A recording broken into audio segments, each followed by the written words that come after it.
Your collar's down. Oh, oh, crumbs. Okay, I don't look silly. Is it okay now? Oh, much better. Okay, great. Okay, we go. Okay. Yeah. Okay. Where the down there is that one there?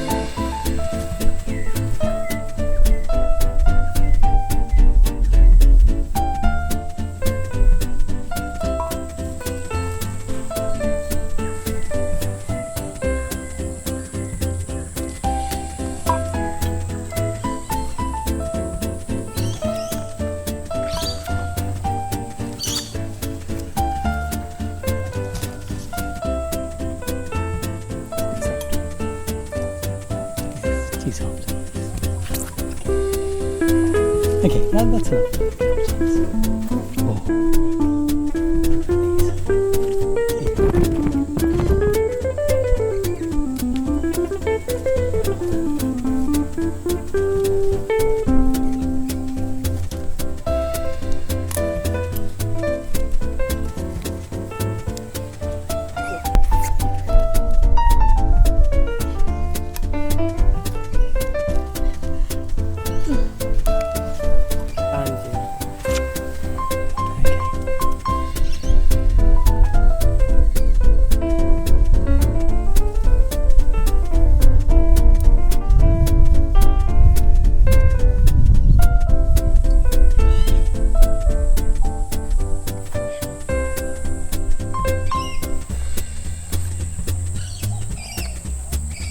A little spider.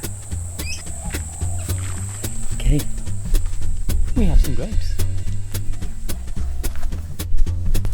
There's some grapes.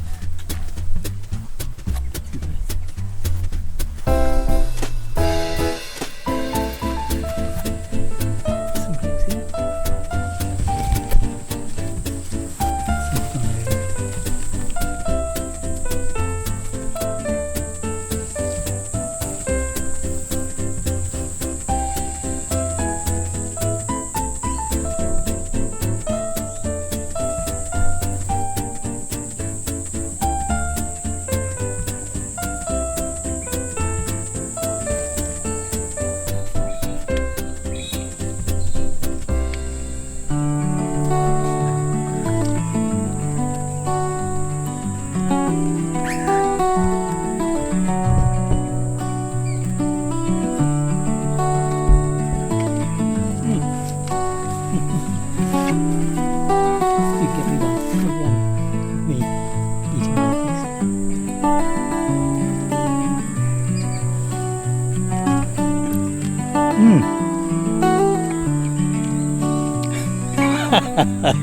It's really nice. Good. That's a nice, I've got a nice bowl. Let's keep these in here. Right. Some of these are gone over. These in here.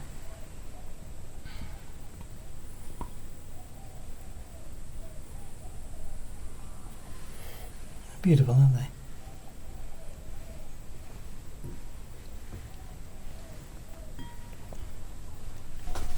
Now, what have I got?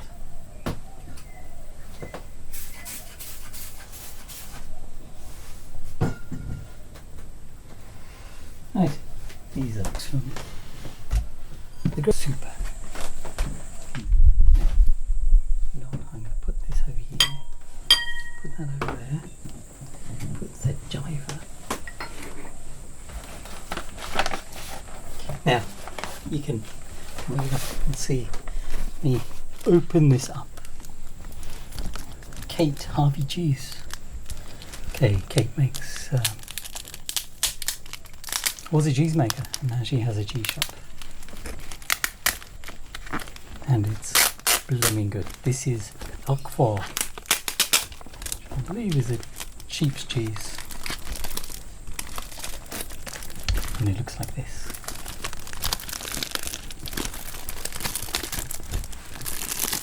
Yeah. So not, it's like semi-soft cheese. I'm going to get a bit of this.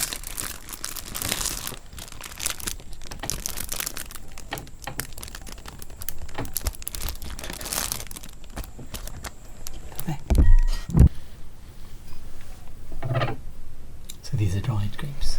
I'll look at these over here. And then, let's see. Oops.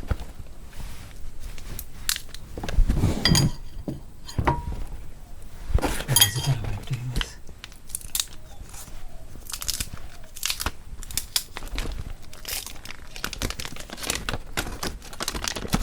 This is a hard cheese. So what I'm after is raw cheeses. So these are two nice cheeses. You see, I've probably done the worst thing that you could possibly do if you're a budding cheesologist, which is to contaminate cheeses. There you go. That's really nice. So the idea about having these mini feasts is that I enjoy myself. Okay. So I'm inspired by Japanese, the way the Japanese eat. Okay, and actually many other cultures, where instead of one great big bowl of stuff, okay, you have little bits, and it's just more fun.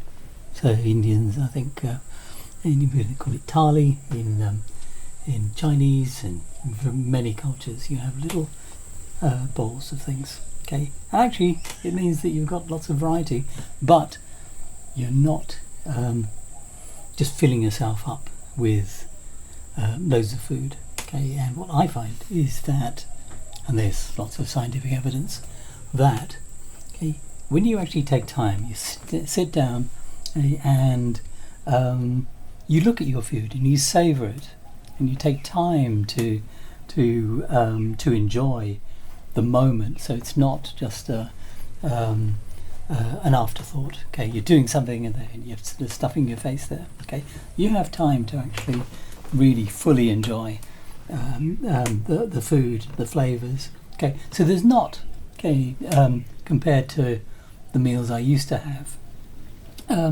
not masses of food here, but it's very flavoursome food. The other thing is that you see the absence of bread. I love bread.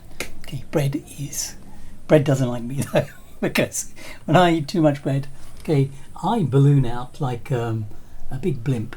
Okay, which is not good. Okay, so what I've been doing is practicing, okay, to reduce the amount of unnecessary carbs that I have. So when I say carbs, I'm talking about things like bread and pasta and things like that. Okay, so I'm just having something which used to be, okay, sound crazy to me, which is just have a meal without large amounts of rice or bread or whatever. Okay, just reduce that, and I feel much better. So anyway, so just to explain, what we've got is 2 slabs of cheese, Beaufort and Roquefort. Okay, and I don't know whether the 4 bit means something in both of those there, but the different types of cheese, and I believe that they're both raw cheeses. Okay, and raw cheeses have a different microbiome than pasteurized cheeses, because you've got the biome, the bacteria, and also the fungi, which I believe the mold is a fungus that's introduced into the Roquefort. Okay, but you've got something that's quite complex. The older the cheese, the more diversity there is. Okay, the more unusual the microbiome is. Okay, and so you normally will have introduced into most cheeses lactobacilli. Okay, so specific cheese making organisms. But the scientific papers on cheese, okay, and this is all about cheesology. So we're looking at different aspects of cheese, but I'm especially interested in the microbiome today. Okay, the microbiome changes according to many factors, the type of cheese it is overall, okay, but also the facility that it's made in, because you have bacteria, okay, embedded essentially in the environment in the cheese factory. Okay, So you can have the same cheese, okay, made in different, so from Roquefort made in place A, B, C, and they will have different microbiomes. Okay. The other thing that's really interesting is that as time goes on, as a cheese matures, you have a different a change in the microbiome. Okay, and all these things have an effect on you.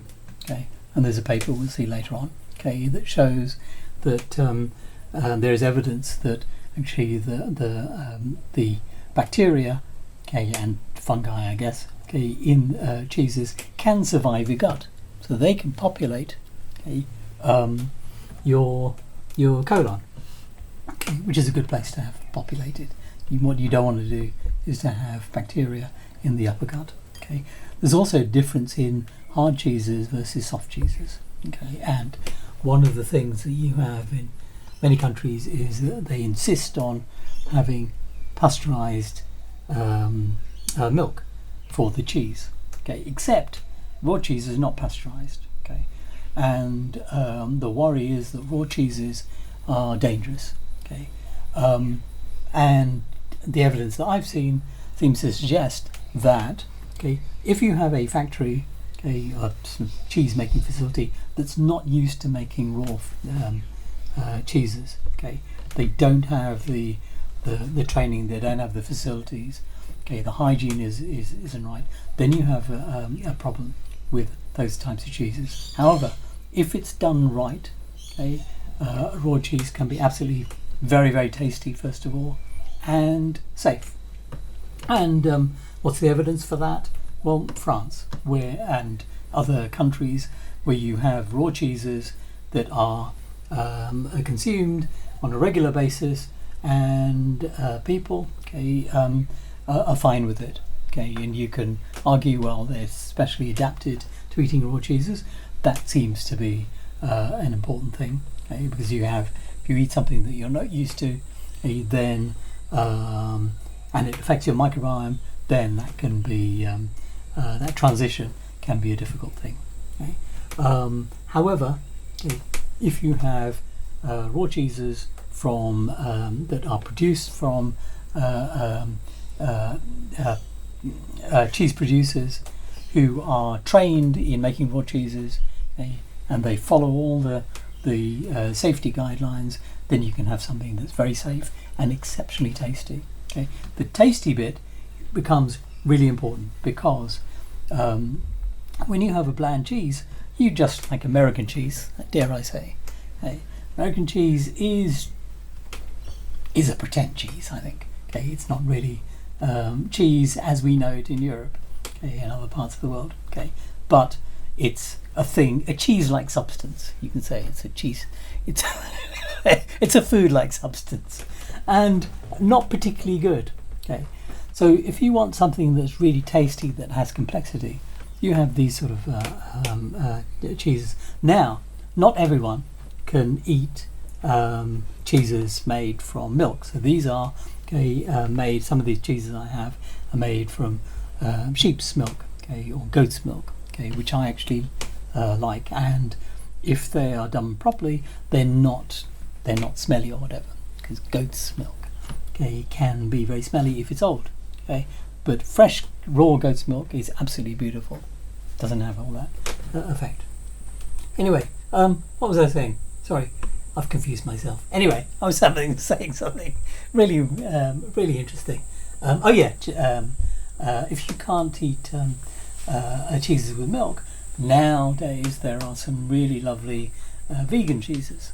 Okay, and in some cases they have the complexity of even natural sort of milk cheeses, and they can be tasty and really nice there. If that's too much there, then some of the vegan cheeses are very nice. Some of them are rubbish, I think, because they're just full of their industrialized foods there. Okay, they're perfectly fine, just like American cheese, but there's a limit. Anyway, so enough of that. I'm going to dive in. Okay, so I'm going to enjoy my Beaufort and my Roquefort and my fresh from the garden fruits. These are all fruits. So even though tomato is considered a vegetable, sometimes it's actually a fruit. Okay, and then some grapes. These are sweeter than these. Okay, so you've got different types of those. You've got an umami taste, and there's certainly salt there. Okay, and then there's sweet, yeah, and then there's sour as well. Okay, so and then we have this jaiva kombucha. Okay, which is really nice. So I've mangled the top of it. Yeah, but I'll take this off. This is always fun. A little pop. Okay, and you can see here.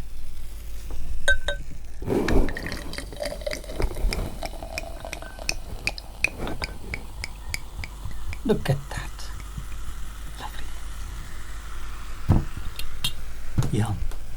So, I'm going to have a feast. Right. Thank you, Mr. Cameraman. That was very good. Is that all you need right now?